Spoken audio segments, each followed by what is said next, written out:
So this is a direct competitor to the EG4 18K PV. Has very similar specifications, but it's $2,000 less. So let's go ahead and install this in my house and we'll test it out and we'll see if it's any good. If you want to have some fun, come along. Okay, here it is in all its glory. NHX series 12,000 watt output inverter. All right, full disclosure, I did reach out to Watts 247 to ask them if I could review this unit, and they sent it out to review. So I wanted to review something besides EG4, but with the price of this unit, I think it could be a good option for some of you. So I'm not required to give a positive review on this. The first time they see the review is the first time you will see the review. So if I do misspeak, I will put any corrections down in the update part of the description of this video. Okay, let's look at the basic ports. So it does come with this plexiglass, which is removable. So a lot of connections here, but here's a 300 amp battery breaker. You have your battery terminals here. And then here is where you can connect your grid power through these 4 connections. And then here is where you connect your output, the inverter output. And then this breaker here, these are all 125 amp breakers. This is where you can connect your grid or your AC solar. If you had a salesman install a solar system on your house, you can connect that type of solar here. And this also acts as a smart port as well. So if you have excess power, you can send it to like your water heater or well pump. Looks like the solar connects right here. Your neutral, and then the ground bar. Then if you want battery communication, you can connect that right here.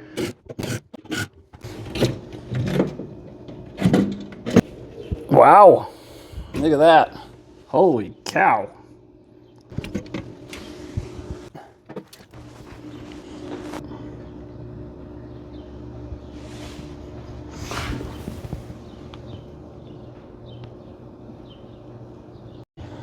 So this is outdoor rated and it is fully sealed from dust. And it looks like there's these huge heat sinks on the back and it blows air across these heat sinks. And they do have a little fan in here that runs, from my understanding, it just circulates the air in the circuitry here. There's multiple levels of circuit boards here. There's a big capacitor right there, but it does look like all these bolts have been torqued. Yeah, if I have problems with this unit, I'm pretty sure it's going to be with the software, but let's give it, we'll see about that.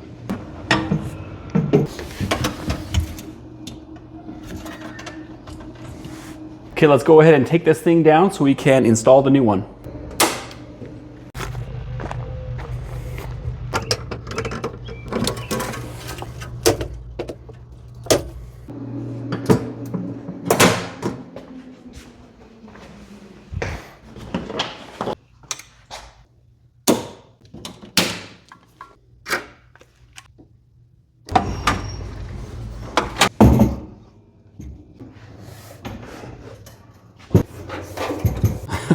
Okay, this might be a really bad idea or a really good one.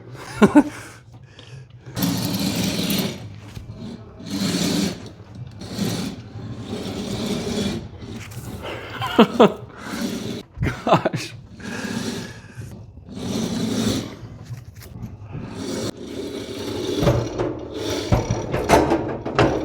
There we go. Okay, I've got this knockout kit, which wasn't too expensive, but it allows me to easily puncture holes in here. So I can have this flush with this plate here, but I don't know how long I'm going to have this installed. So I'm just going to skip this step and I'm just going to have this held up, but so we can get it tested. So I got to get solar hooked up because it's a sunny day and my air conditioner is going to start turning on here.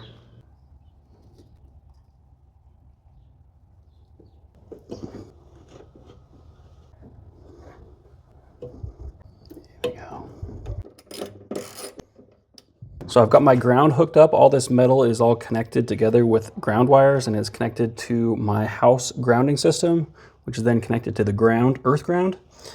And then I have the neutral here. Then I have two hot lines and those will feed into my main house electrical panel. So the output of the load goes down here, comes into this switch, and when I switch down into solar, it'll make that connection, and then it goes into my main lugs here on my main house electrical panel. And I've got other videos on showing how to hook this switch up. So you can feel free to check that out. I really like this because I can switch over to grid, power my house, put a new inverter in place, and then turn it back to solar. So let's see if we can get AC output on the inverter now. So I'm gonna go ahead and turn these battery switches into the on position. And I've got my batteries hooked up here. So now I'm gonna turn my batteries on one at a time. So hopefully it will turn on. Oh, I gotta turn this on. I hear this has a really nice screen, so it's kind of high because it's sitting a little bit higher. So it looks like the battery communication is not working, and it will not output power unless I fix that error or switch the setting to lead acid mode. But I have a lithium battery and I want to try and hook up communication here. Let's see if we can figure that out. So I need to hook up the battery communication cable, and that is the far left inside connection here. Let's see if this starts working on us. Okay, so I can hear a fan running inside, and I think it's now, the error is gone, so I think it's now outputting power. This is a really sunny day, so I want this to start charging my batteries. So before I hook this up to have it run my house, I'm just going to turn this off and connect the solar so I can start getting a charge. And so I was using these wire ferrules. When I would stick them in here, they would pull out. So I definitely don't want 350 volts just popping out of these connections. So I took my wire ferrules off, and I think I can just slide them in here, and I'll tug on them to make sure they won't come out here.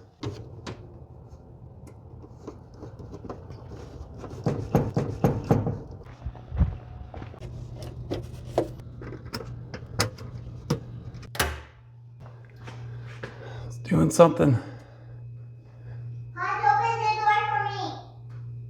Okay, hold on, girl.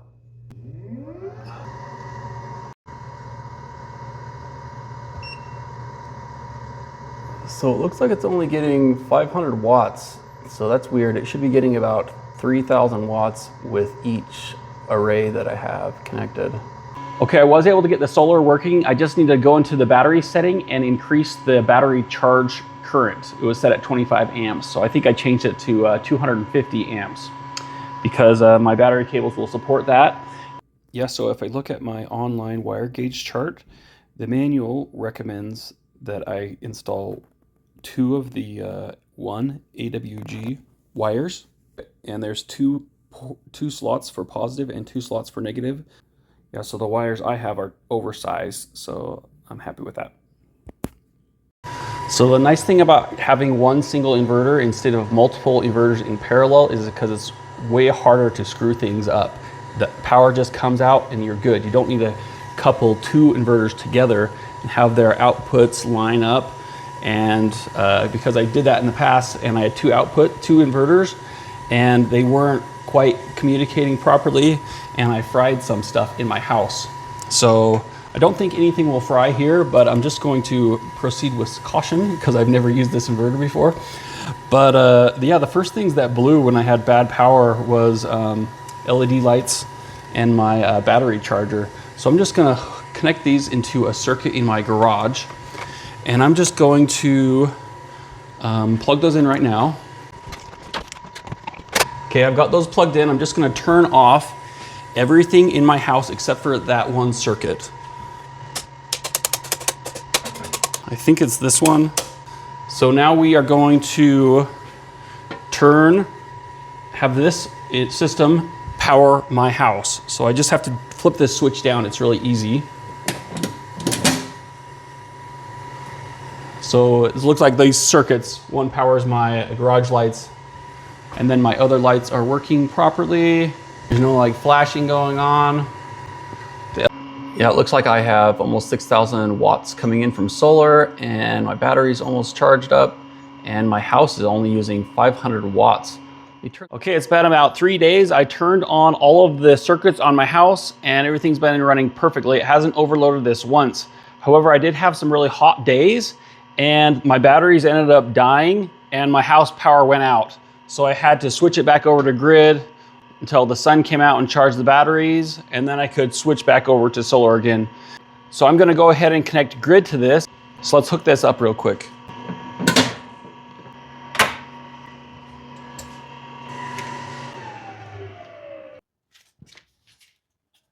I'll just give it a bit and let the capacitors drain a little bit. And you can see the capacitors, they're slowly depleting. Okay, for my grid, I've got my grid neutral here, and I'm just going to connect L1 and L2. So there we go. So if you connect both those right here, you'll be wrong because those are both connected to L2. So you got to be careful, make sure they're lined up properly. You have to look at it straight on, and there's L1 and L2 right there. Okay, so you might be wondering why there's two L1 connections and also two L2 connections on the grid connection.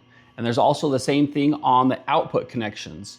So that is because this inverter does support a 200 amp pass-through, similar to the 18K PV. Now they did it that way to save money so they don't have to build the larger 200 amp connections and breakers there. I'm actually glad they did it this way to save money because 95% of the people do not need the 200 amp pass-through. Even the newer FlexBoss, GridBoss, I think that has like even a 90 amp pass-through, and people aren't complaining about that. Yeah, so each one of these inputs supports 125 amps. So if you really want to use the 200 amp pass-through, you need to split your incoming large 200 amp wire into two and run them into both sides here, that side and that side. And then on the output, you could also do the same thing if you wanted and have two outputs. So for some reason in the United States, they are building homes now with a standard 200 amp service. So I have a 100 amp service on my house. So I have my meter, then it goes to 100 amp service, and then it goes to my main house electrical panel. So these inverters that they have now, the larger ones that are rated for entire whole home backup, they support like 12,000 watts, and that's only 50 amps. So in my house, I very rarely go over the 50 amps. So if I had a 200 amp service out here with 200 amp breakers, I'd be really tempted just to switch that out to a 100 amp service and just use one of the 125 amp ports on the inverter.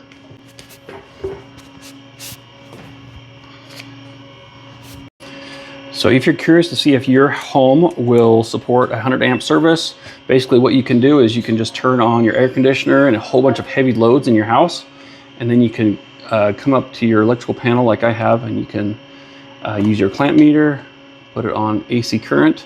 Now this is the summer, I'm running my air conditioner, my entire house right now, and I'm only using 38 amps on that leg, and 38 amps, or 27 amps on this leg. Now, if I had a 200 amp service, each leg would support 200 amps. But yeah, you can run a similar test on your house, turn on all your heavy loads, and see what size of inverter you need.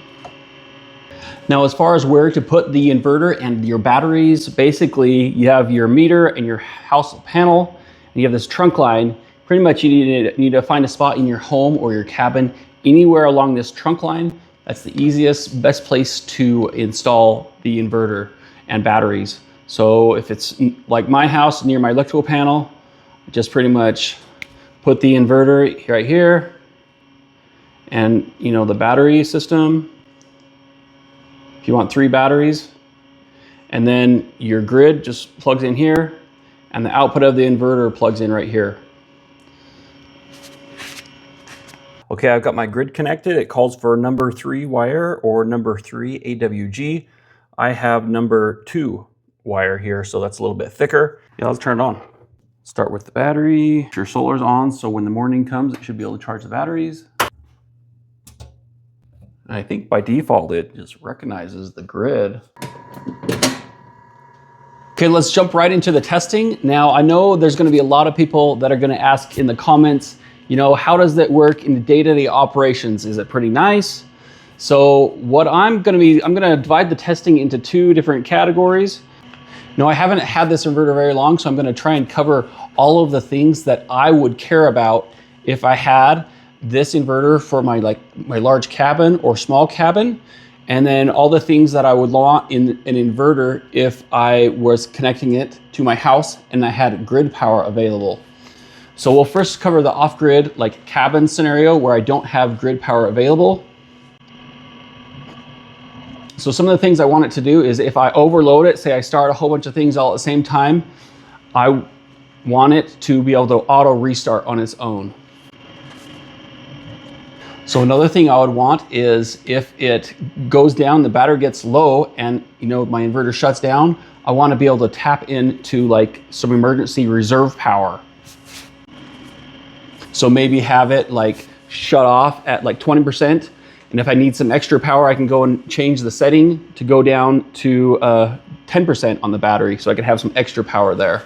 And it should be able to do that. I've been looking at that. Also, if I had this for my cabin, I would want it to be able to auto start a generator at a certain battery percentage. So it looks like if I go into the settings, auto restart for the generator is also all configurable. So I don't have a generator, so unfortunately I cannot test this feature. If I had a generator, maybe I would try this for you.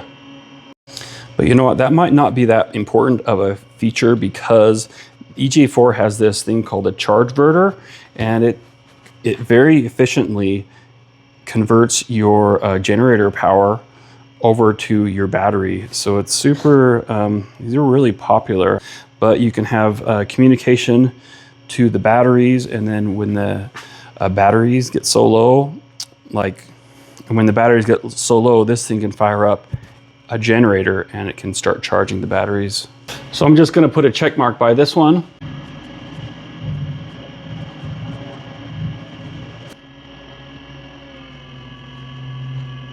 If you have a cabin or a home with a lot of shade coming through, you may want to use AC coupled solar. So you may want individual inverters underneath your solar panels. So I don't have an AC solar array at my house, but supposedly in the smart port, it does allow you to send AC power in.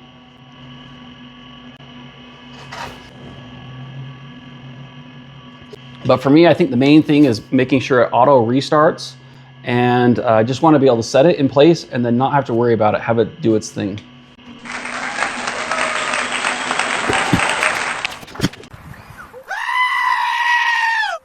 Now, I don't have the permits set up to sell back to the grid. Now, because this is a hybrid inverter, it does a little bit better job interacting with the grid. It couples with the grid and it doesn't use the grid, but if it needs it, it pulls in a little bit extra power from the grid to start heavy loads like my air conditioner. It shouldn't have any dimming with my air conditioner because I have that grid tie. So we'll try that out.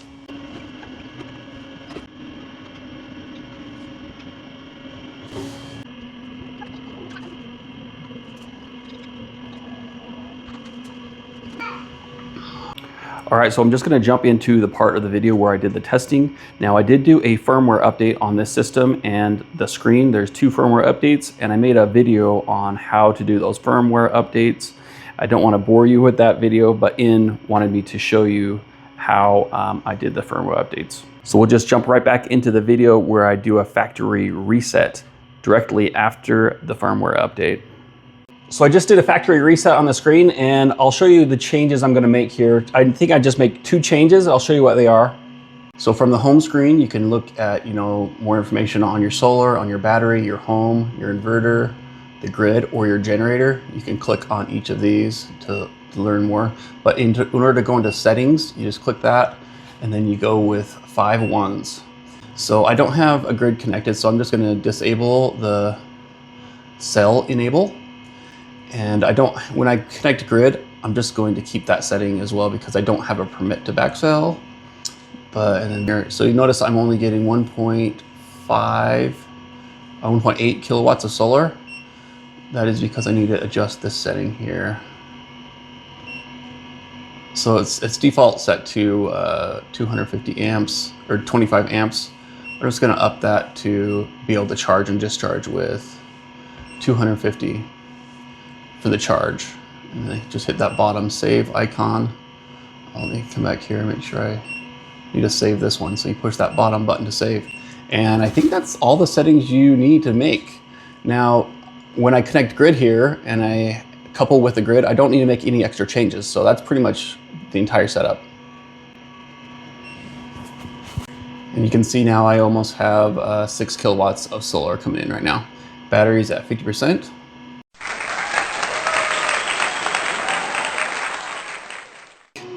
So let this run for a little bit. Okay, it's going over, still running.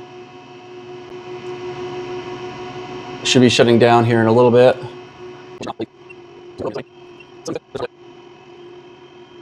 Okay, there it goes, just shut down. So right about 12 kilowatts.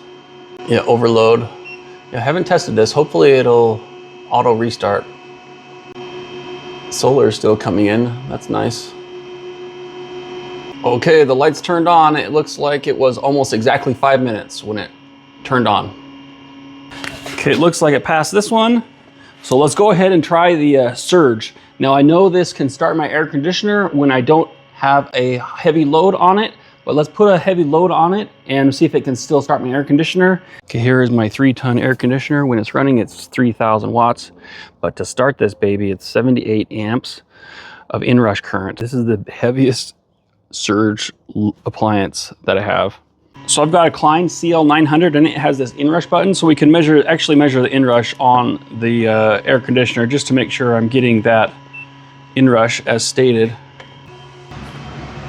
All right, we're gonna do all 4 burners. 9,000 watt base load. Okay, yeah, so once it starts the air conditioner, it should be right around the 12,000 watts. So it might shut off right away if it can even start it. Okay, that's looking good. Ran it. 29 amps of inrush current. So that's obviously not the 78 amps of inrush that we initially measured. Let me turn it off and wait a while, let the capacitors drain, and we'll try it again. You like this game, bud? Yeah. I loved this game when I was little. At the end's kind of tricky though. Okay, it's been 10 minutes. Let's try this one more time.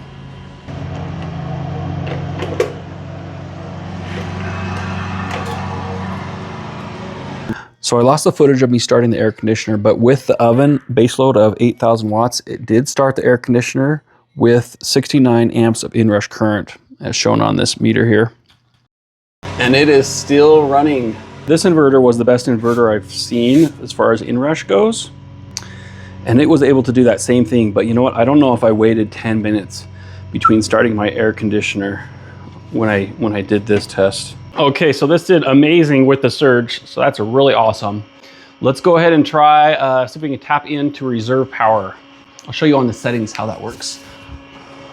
All right, now my battery's at 57%. I go into the settings, look at my battery. So by default, I believe it lets you use up to 90% of the capacity before it turns off. Let's see. So really I'd keep that at like 80% capacity. But for this test, I'm just gonna set it to 50. This is for battery grid, but this is off grid. So I think I just need to really change this one on this side because I don't have grid. But you know, I'm just gonna change both of them. Okay, I'll be sure to save the settings here. So I'll turn off my solar. And then let's go ahead and just let it run down. And once it gets to 50%, in theory, it should turn off. Okay, the power went to 50% here. I don't know if you can see that, but it looks like my lights turned off on my house. So let's see if we can tap into some reserve power here. So battery, I'm just gonna say I want it to be able to discharge down to 80% instead.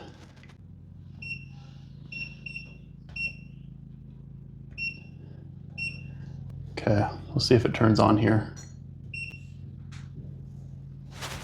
Oh yeah, it cleared the air, so I should have lights pretty soon. Hopefully. I don't have any solar coming in because I turned my solar off. There it goes. Hopefully the lights turn on. Yay, awesome. All right, let's try this one, see if it'll auto restart. when the battery dies. Okay, battery's at 47%. To save time, I'm just going to update the battery setting. So I'm gonna have the battery die I'm gonna use 60% of the battery. I'm just gonna change this one as well. So once it gets below 60%, it should shut off. And then this grid EOD, I think that's hysteresis. That's what it's called. It's kind of a weird, I don't even know what EOD stands for. End of discharge, maybe? Once it's used 60% of its capacity, I'm gonna turn on the solar. And so I think once it charges up to 5% here, it'll automatically turn on the system again. So I'm just gonna make this 2, because I don't have all day. I'm just off grid, so I'm just gonna make this 2 as well.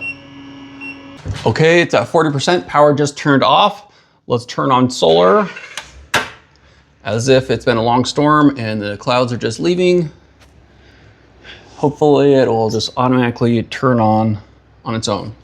It has this battery under voltage error whenever it reaches that threshold that you just set. So it's not really under voltage, but it still gives you that error.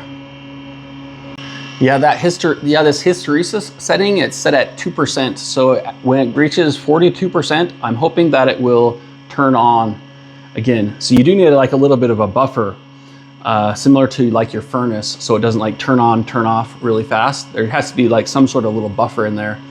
And when I took a robotics class in high school, he said there's a specific term for that buffer when you're trying to control something. And I think he said it was hysteresis. So I think that's where that term comes from. At least I hope that's what it is. Okay, the lights just barely turned back on. So it looks like it turned on when it reached 45%. So maybe I'm mistaken on the hysteresis setting, or maybe the minimum is 5%, but it's allowing me to select 2%. So I'm not sure exactly what that is. But anyways, it was able to restart when the battery got low like that, once the sun came out. Okay, it's testing out pretty good so far, especially for the price, but it looks like it's passed everything. I have an asterisk by this item and the AC solar because it says it supports those things, but I haven't been able to test. I can't test those right now. But let's try a heavy unbalanced load real quick here. Sometimes these high frequency inverters, especially the smaller ones, have problems with unbalanced loads. And an unbalanced load is when you have a lot of loads on one phase or the other. So right now I have a heavy load on L1 and L2. I have my air conditioning running and I'm cooking something on my stove. I got water in here. Let's go ahead and start this in the microwave. So this is actually on leg 2. So I'll just put this one on leg 2 as well. And while those are running, I'm gonna try and start this wet dry vacuum. So it has a starting inrush of 29 amps. There we go. So it handled the standard unbalanced load, but I did turn an extra heat gun on high and then it ended up tripping. So if you have a pretty heavy load on and then you start maybe like 3 microwaves and all those microwaves are on the same phase, then it's probably gonna trip. And I think that's probably, that seems like about standard with these high frequency inverters. So for that scenario, I would move that breaker that controls one of the microwaves to another slot so it's on the other phase, and then things should be balanced out. So it looks like it did pretty good for the off-grid scenario with a cabin, but this is the really cool feature I want to show you right now. So the grid assist. So if you have grid available, like I'm going to be running this, it's going to be awesome for you. Now I don't have permits to backfeed, so I'm just going to keep those settings that I had earlier just the same. I'm not going to change anything. And so it shouldn't be backfeeding, but it is going to be coupling with the grid, and I'll show you that in just a second. Okay, so I'm going to go ahead and turn grid power on right now. And I already had those breakers switched, so it should be sending grid power in here. So this inverter may couple with the grid after about 5 or 10 minutes. I'm not sure how long it takes, But I found if I just overload it real quick, I'll turn everything on here. Once it's overloaded, it'll switch over to the grid, and then the output of the inverter is coupled with the grid. So I should hear a relay flip, and then it should start to couple with the grid, but right now it's running 1300 watts. So 1400 watts and it's still not switching over to the grid. This is interesting. Maybe because I have solar connected.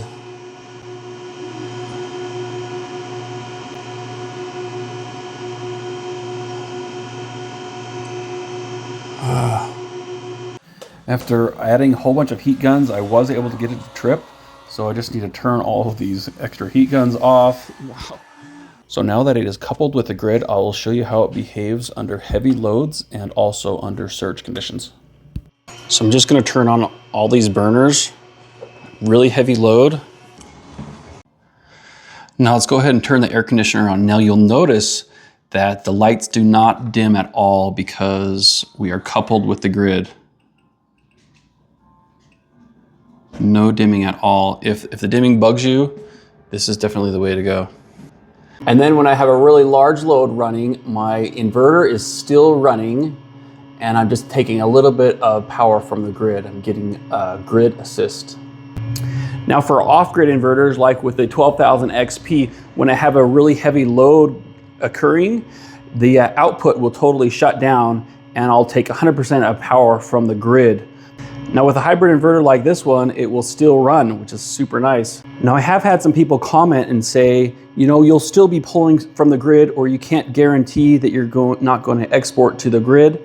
Now, if it does export a little bit to the grid, my meter, I don't have a smart meter, so my meter will actually tick up if I backfeed to the grid on accident, so I will get a little bit penalized for that. But I've ran this all day. I checked it like at noon yesterday, and I've ran it all day, and I went and looked at my meter and it was the same. So if you have grid available, I'm definitely a fan of running a hybrid inverter with it coupled to the grid, in my opinion.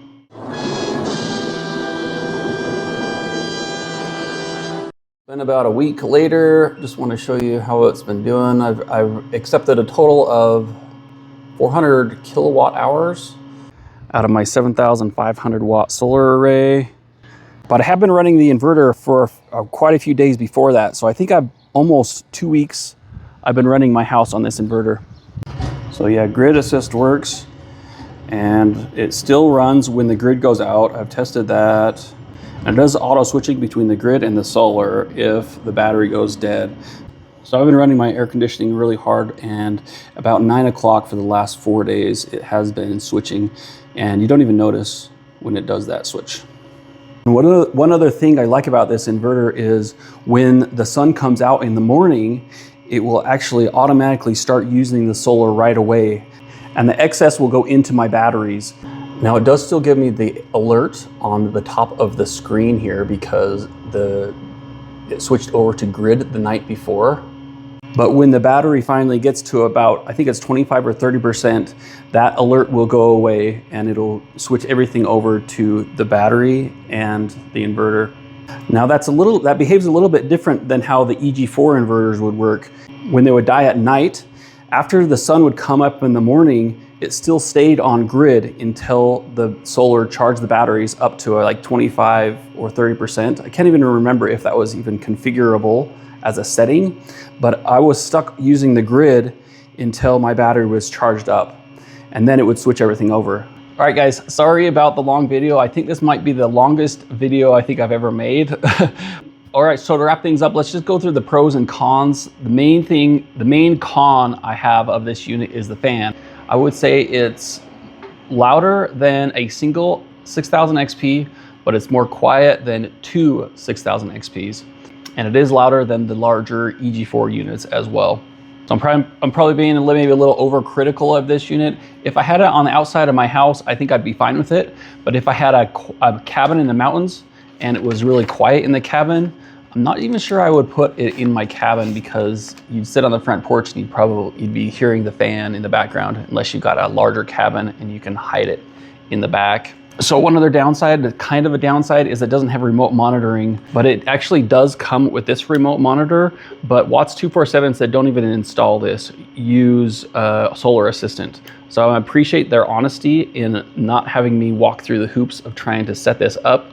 From what I've seen of Solar Assistant, I really like it, and I think that monitoring tool is even better than the EG4 monitoring. But the main pros of this system is the screen. So I'll be honest, whenever I set these EG4 inverters up, I always go through the web portal and I set it up. But if crap hits the fan and I can't use the internet and I have to use the touch screen, I'd be totally out of luck. So in an emergency scenario where I didn't have the internet or anything, I would definitely I'd definitely be hooking up this inverter and having it run my house. The touchscreen is really nice and it's easy to configure, and I didn't even have to configure that much. It does have a 10-year warranty. Now, I'm not sure if 10-year warranty really matters nowadays. Who knows what solar distributors are going to be around in 10 years. But I do like that they have enough confidence in it that they were able to put a 10-year warranty stamp on it. So with it being fully sealed with dust and water, I really like that. They do have a bunch of UL certifications. If you click on the link, you can see those. Now, another thing that I like, and I was not able to test this out, but they do have time of use settings, and they also have peak shaving. So in Texas, I think, maybe some other states, at certain times of the day, they actually have free electricity. So you can go into the unit and you can program it. You can say, during these hours, go ahead and charge my batteries up. And then when I'm out of that peak time, I can pull from the batteries. So I just got off the phone with Watts 247, and they did say that they unfortunately don't have very many of these units in stock. So I'm not really sure what the price is going to do, but they did say they are getting the 10K model in next, and the tariffs were pretty high on that. So I'm not sure what the price is going to be. I'll try and leave a link to that in the description, but they do have quite a few of the 10K output models that are in stock, and those are more affordable if you don't need the full 12K. And the screen for those other units, the firmware, it does look the same as this unit. So there you go, it's a non-EG4 inverter for you finally. So let me know what you guys think of this unit. Is it worth it? Or should you just pay more for the other inverters out there? But I do have some other inverters I'm going to install here. So I have the FlexBoss and the GridBoss here. That's going to be the next one we review. So I do have discount codes to various different distributors. I have discount codes to Signature Solar. I have discount codes to Watts 247 as well, if this is something you're interested in. But thanks a lot for watching, guys. We will talk to you later.